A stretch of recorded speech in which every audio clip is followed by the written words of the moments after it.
Ever since I was little, the doctors told my parents that someday I'd need hearing aids. I don't know why this always freaked me out a bit. Maybe because anything to do with my ears bothers me a lot. My hearing was getting worse, but I hadn't told anyone about it. The ocean sounds that was always in my head had been getting louder. It was drowning out people's voices like I was underwater.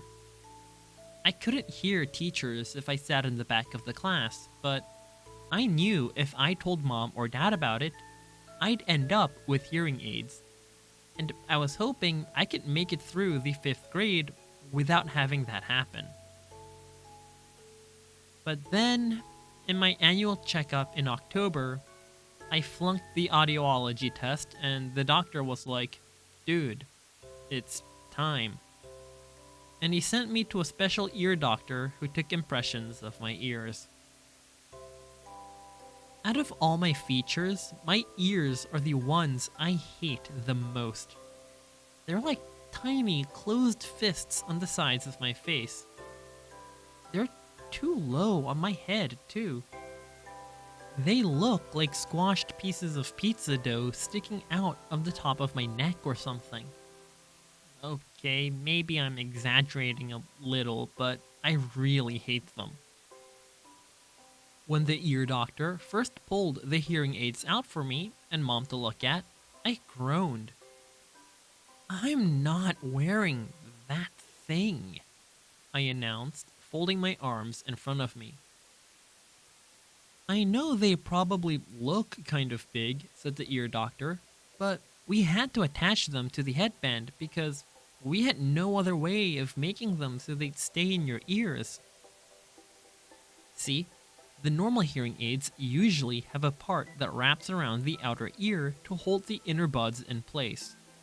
But in my case, since I don't have outer ears, they had to put the earbuds on this heavy duty headband that was supposed to wrap around the back of my head. "I can't wear that, Mom," I whined. "You'll hardly notice them," said Mom, trying to be cheerful. "They look like headphones." "Headphones? Look at them, Mom," I said angrily. "I'll look like Lobot." "Which one is Lobot?" said Mom calmly.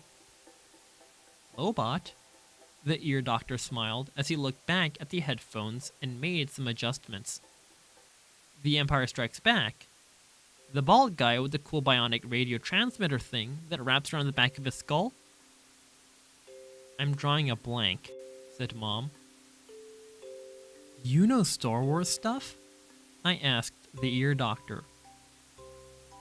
"Knows Star Wars stuff," he answered, slipping the thing over my head. "I practically invented Star Wars stuff." He leaned back in his chair to see how the headband fit and then took it off again. "Now, Augie, I want to explain what all this is," he said, pointing to the different parts of one of the hearing aids. "This curved piece of plastic over here connects to the tubing on the ear mold. That's why we took those impressions back in December, so that this part that goes inside your ears fits nice and snug. This part here is called the tone hook, okay? And this thing is the special part we've attached to this cradle here." "The Lobot part," I said miserably. "Hey, Lobot is cool," said the ear doctor. "It's not like we're saying you're going to look like Jar Jar, you know? That would be bad." He slid the earphones on my head again carefully. "There you go, August. So, how's that?" "Totally uncomfortable," I said. "You'll get used to them very quickly," he said. I looked in the mirror. My eyes started tearing up. All I saw were these tubes jutting out from either side of my head, like antennas. "Do I really have to wear this, Mom?" I said, trying not to cry. I hate them. They don't make any difference. Give it a second, buddy, said the doctor. I haven't even turned them on yet.